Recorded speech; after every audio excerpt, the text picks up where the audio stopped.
हर हर महादेव दोस्तों, आप सुन रहे थे मेरे साथ मनमर्जियाँ भाग 29। मिश्रा जी के घर में खड़ा गोलू प्रीति से बतिया रहा था। तभी मिश्रा जी की चप्पल आकर गोलू को लगी और मिश्रा जी की कड़कदार आवाज़ उसके कानों में पड़ी।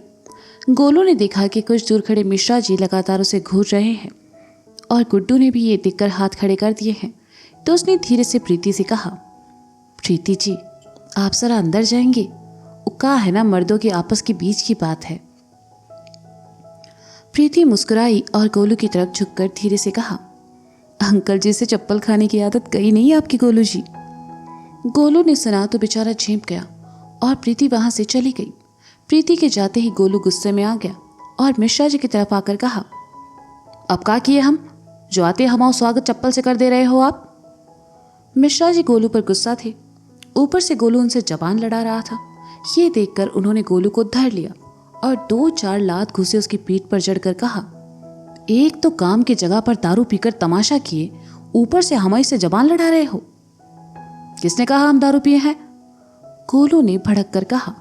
मिश्रा जी ने सुना तो गोलू की गुद्दी पकड़ी और उसे गुड्डू की तरफ ले जाते हुए कहा, ई तुम्हारा दोस्त कह रहा कल शाम माँ सोनुआ के फंक्शन माँ तुम दारू पी रहे।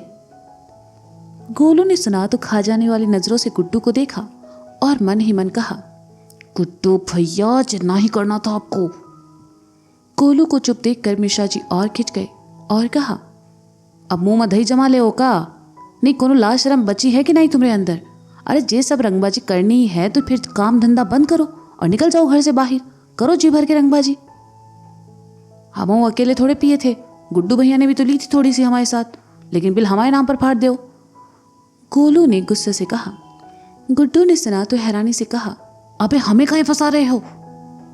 गोलू गुड्डू की तरफ झुका और धीरे से कहा, अब जब प्रसादी बट ही रही है तो हम अकेले काहे खाए, थोड़ी आप भी लो। गुड्डू ने सुना तो गोलू को खा जाने वाली नजरों से देखा और फिर जैसे ही चुपचाप निकलने को हुआ, मिश्रा जी ने दूसरे हाथ से गुड्डू की गुद्दी पकड़ी और दोनों के सर आपस में टकराते हुए कहा, जो गुड्डुआ पर तो हमको कल रात ही शक था, लेकिन अपनी चालाकियों से तुम दोनों लोग शगुन को भी शामिल कर लिए। हाँ तो ओकी बात मानकर हम छोड़ दिए, पर हम जे कैसे भूल गए कि तुम दोनों तो एक दूसरे के बिना अधूरे हो। कोई भी कांड हुआ उमा तुम दोनों का बराबर हाथ है, अकेला तुम दोनों में से कोई पत्ता भी नहीं ला सकता। बेचारा गुड्डू, गोलू की वजह से अब उसे भी मिश्रा जी की खरी खोटी सुननी पड़ रही थी और साथ ही मार भी खानी पड़ रही थी। गुड्डू और गोलू को थोड़ी थोड़ी प्रसादी देकर मिश्रा जी ने गुस्से से लेकिन धीमे स्वर में कहा, आज विद्या का रिश्ता पक्का होने जा रहा है। आज अगर तुम दोनों ने कोनो गड़बड़ की ना तो अम्मा की कसम बोरिया बिस्तरा बांध के जे घर से नहीं बल्कि कानपुर से बाहर फेंक देंगे, समझे? गोलू तो बौखलाया हुआ सा खड़ा था और गुड्डू अपना सर सहला रहा था। तभी गुप्ता जी वहां आए और मिश्रा जी से कहा, अरे आप यहाँ हैं, वहां अंदर आपकी जरूरत है, चलकर देख लीजिए किसी चीज की कमी तो नहीं। हाँ हाँ आप चलिए, हम आते हैं, मिश्रा जी ने कहा तो गुप्ता जी वहां से चले गए। मिश्रा जी ने घड़ी में समय देखा और गुड्डू की तरफ पलट कर कहा, मोहन हलवाई के यहाँ जाओ और ऑर्डर का सब सामान लेकर आओ। ओके, तुरंत बाद केशव पंडित के यहाँ निकल जाना। जी पिताजी, गुड्डू ने कहा। मिश्रा जी से नजरें मिलाने की उसमें हिम्मत नहीं थी। मिश्रा जी ने जाते जाते गुड्डू के पास रुके और उसके सर पर एक मुक्का मारकर कहा, दारू पिएंगे, रंगबाज बनेंगे। मिश्रा जी के जाने के बाद गोलू जैसे ही गला फाड़कर रोया, गुड्डू उसके पास आया और उसका मुंह बंद करके उसे वहां से ले जाते हुए कहा, अबे क्या कर रहे हो, शगुन के घर वाले यही हैं, देखेंगे तो क्या सोचेंगे। गुड्डू गोलू को लेकर घर से बाहर चला आया और उसके मुंह से हाथ हटाकर कहा, मिल गई तुम्हारे कलेजे को ठंडक, साले खुद पिताजी से मार खाए सुखाए हमें भी खिलाए, काहे बे? और हमने कब पी शराब? तुम्हारे साथ मिलकर सारा रायता फैलाए तुम, हम तो उसको समेटने में लगे थे। कसम से गोलू बता रहे हैं, दुश्मन वाला इट्ठो रंग नहीं छोड़े हो तुम। गोलू ने सुना तो मुंह बनाया और कहा, हाँ तो आपने भी दोस्ती में झूला नहीं झुलाया है हमको, जब देखो तब बस थप्पड़ लात घूसे यही खाने को मिलते हैं हमें। गोलू को गुस्से में देखकर गुड्डू शांत हो गया और कहा, पता नहीं यार गोलू, कौन सी 7:30 चल रही है, साला जब भी कुछ सही करने जाते हैं उल्टा हो जाता है।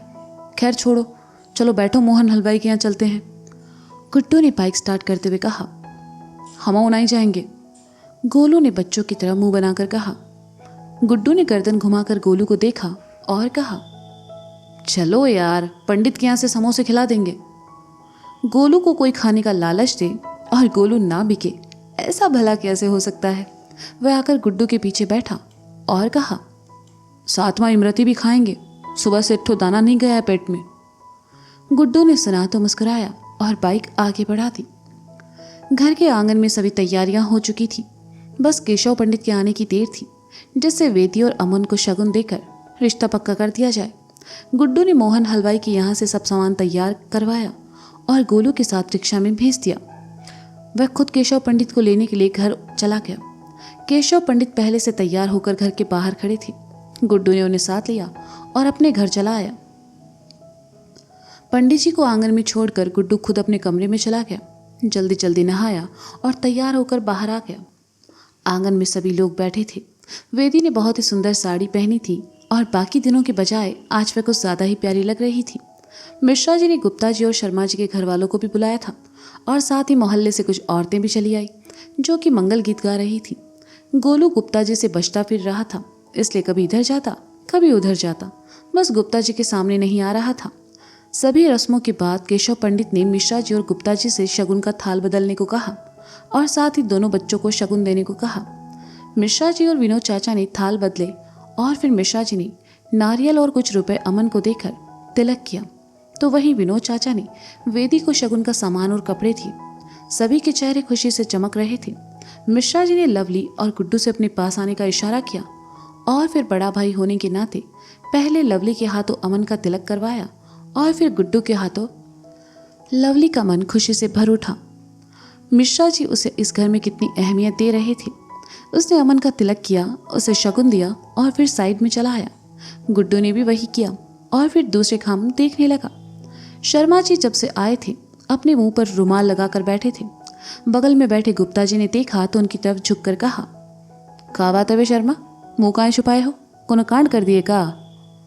शर्मा जी ने सुना तो गुप्ता जी को देखकर कहा, कांड तो सालों पहले तुम किए रहे गुप्ता, जॉन गोलू जैसे औलाद पैदा किए। हाँ यार शर्मा, पहली बार तुम्हारी बात पर सहमत है हम। जिस साले गोलुआ ने ना पूरे घर वालों के नाक में दम कर रखा है। कुत्ते की दुम सीधी हो सकती है पर जो गोलुआ नहीं सुधर सकता। पिंकिया बताई रही सवेरे कि कल रात तुम्हारे घर आए रहे महाराज और दारू पीकर हंगामा किए रहे। गुप्ता जी ने अफसोस भरे स्वर में कहा, हंगामा जे किए हैं तुमरे गोलू महाराज कल रात दारू पीकर? शर्मा जी ने मुंह से रुमाल हटाकर कहा। गुप्ता जी ने जैसे ही शर्मा जी की उड़ी हुई मूंछों को देखा जोर से हंस पड़े। वे अपनी हंसी नहीं रोक पाए और पेट पकड़कर हंसने लगे। उन्हें अचानक ऐसे हंसते देखकर सभी हैरान रह गए। मिश्रा जी ने देखा तो गुड्डू से इशारा किया कि गुड्डू उन्हें यहाँ से लेकर जाए। गुड्डू ने गुप्ता जी को उठाया और अपने साथ ले जाते हुए कहा, अरे चाचा, कहाँ हुआ आपको? आइए आइए, आप हमारे साथ आइए। गुप्ता जी से बचने के लिए गोलू बाहर ही खड़ा था और गुड्डू ने गुप्ता जी को उनकी बगल में लाकर खड़ा कर दिया। गोलू जैसे ही पलटा, गुप्ता जी ने हंसते हुए कहा, कमाल कर दिए गोलू, अपने ही ससुर को मुचमुंडा कर दिए। गुप्ता जी को हंसते देखकर गोलू को लगा कि गुप्ता जी उससे नाराज नहीं है, तो उसने मुस्कुरा कर कहा, अरे पिताजी वो बस। गुप्ता जी ने एक थप्पड़ गोलू को मारा और एकदम सीरियस होकर कहा, ला शर्म का नींबू पानी में घोलकर पी गए हो गोलू गुप्ता। अबे तुम्हारे ससुर है साले, तुम वो के मुंह छुड़ा दिए। थप्पड़ खाकर गोलू का पारा चढ़ गया। वह गुप्ता जी का खून करने के इरादे से उनके पीछे लपका, लेकिन गुड्डू ने रोक लिया और कहा, अबे जाने दो गोलू, पिताजी हैं तुम्हारे। गोलू गुस्से में था। अब गुस्सा कहीं तो निकलना था, इसलिए घूमकर एक घूंसा दे मारा गुड्डू को। गोलू से घूंसा खाकर गुड्डू भी उबल पड़ा और एक घूंसा वापस गोलू को मारकर कहा, अबे हमको काहे मार रहे हो, हम क्या किए? गोलू ने फिर एक घूंसा गुड्डू को दे मारा और दांत पीसते हुए कहा, बस गुड्डू भैया, एकदम से हमें आपके हम पर किए गए एहसान याद आ गए। बस फिर क्या था, गुड्डू और गोलू आपस में ही उलझ पड़े। कभी लात, कभी घूंसे, तो कभी एक दूसरे के बाल नोचते नजर आए। थककर दोनों एक दूसरे से दूरी बनाकर सीढ़ियों पर आ बैठे और हांफने लगे। गोलू एक तो सुबह से नहाया नहीं था, ऊपर से गुड्डू से मार खाकर और ज्यादा फटेहाल हो चुका था। गुड्डू गुस्से से गोलू को घूर ही रहा था कि तभी उसका फोन बजा। गुड्डू ने फोन कान से लगाया और अगले ही पल उसके चेहरे का रंग उड़ गया। चकिया चंदौली। चचा, बिंदिया खाना नहीं खा रही है। लड़के ने आकर घर के बाहर बैठे मंगेश को कहा। मंगेश ने हाथ में पकड़ी सिगरेट फेंकी और उठकर अंदर चला आया। उसने देखा कि कमरे के कोने में बैठी बिंदिया ने अपना सर घुटनों में छुपा रखा था। मंगेश ने लड़के से थाने की थाली लाने का इशारा किया। लड़का थाली लेकर आया और मंगेश को थमा दी। मंगेश खाने की थाली लेकर बिंदिया के सामने आ बैठा और कहा, बिंदिया, ए बिंदिया, खाना काहे नहीं खा रही हो? बिंदिया ने अपना सर उठाया और सामने बैठे मंगेश को देखा। उसकी आंखों में आंसू थे, चेहरे पर उदासी साफ दिखाई दे रही थी। उसने रुंधे हुए गले से कहा, हमको जी ब्याह नहीं करना है पिताजी। मंगेश ने सुना तो गुस्से के भाव उसके चेहरे पर झिलमिलाने लगे और उसने कहा, हमने तुम्हारा जवाब नहीं मांगा है बिटिया। तुम्हारा रिश्ता हम विकास के साथ तय कर दिए हैं और 2 दिन बाद वो बारात लेकर हमारे घर आ रहा है। तुम्हारे पास 2 दिन है, खुद को शादी के लिए तैयार करो, वरना तुम्हारी लाश के साथ फेरे पड़वाने पड़े तो हम पड़वा देंगे। चुपचाप से खाना खाओ और अपनी शादी की तैयारी करो। बिंदिया ने सुना तो उसका दिल धक से रह गया। उसके पिताजी इतना कठोर कैसे हो सकते हैं? उसने हिम्मत करके कहा, पिताजी, हमको ये शादी नहीं करनी है पिताजी, हम और लवली से प्यार। बिंदिया ने अपनी बात पूरी की ही नहीं कि उससे पहले मंगेश ने उसके बालों को पकड़ा और गुस्से से कहा, नाम नहीं लेना उन नमक हराम का हमारे सामने। ओकी वजह से हम जेल गए, ओके बाप के खून का हम पर झूठा इल्जाम लगा और तू कहती है तो उससे प्यार करती है, जबान काट देंगे तुम्हारी। क्या कर रहे हो बिंदिया के बापू? बिंदिया की अम्मा ने उसे छुड़ाने की कोशिश की तो मंगेश ने धक्का देकर उसे भी साइड में किया और गुस्से से कहा, कान खोलकर सुन लो तुम दोनों, हमारी बात तो शादी होकर रहेगी और अगर किसी ने ज्यादा चूं चपड़ की तो पहले ओके कब्र खोद देंगे हम। खाना है खाओ वरना मत खाओ, 2 दिन खाना नहीं खाओगी तो मरना ही जाओगी। मंगेश ने गुस्से से कहा और पैर पटकते हुए वहां से चला गया। मंगेश की लवली के प्रति नफरत देखकर बिंदिया फूट फूट कर रो पड़ी। अम्मा ने उसे अपने सीने से लगाया और चुप कराते हुए कहा, चुप हो जाओ बिटिया, हम सबकी भलाई इसी माँ है कि हम उनकी बात मान ले। अम्मा, हम और लवली से बहुत ही प्रेम करते हैं, हम किसी और से ब्याह नहीं कर सकते अम्मा। पिताजी को समझाओ अम्मा, हम और लवली के बिना नहीं रह पाएंगे। बिंदिया ने रोते हुए कहा।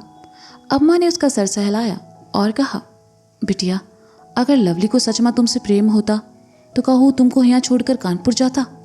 ओका भूल जाओ बिटिया, ओका भूल जाओ। बिंदिया ने सुना तो उसकी आंखों के सामने लवली का चेहरा आने लगा और आंखों में आंसू भर आए।